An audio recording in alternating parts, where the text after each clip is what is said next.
Ola Ramlan resmi cerai, Aufar Hutapea beri nafkah anak 40 juta per bulan. Usai cerai dari Ola Ramlan, Aufar Hutapea wajib membayar nafkah kedua anak mereka sesuai putusan Pengadilan Agama Jakarta Selatan.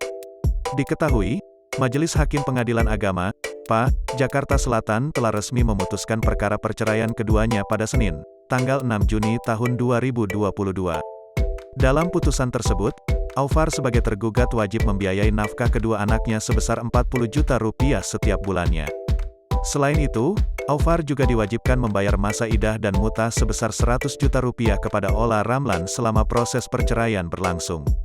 Lebih lanjut, dalam putusan tersebut tidak ada gugatan terkait harta gana gini yang dilayangkan oleh Ola Ramlan maupun Aufar Hutapea.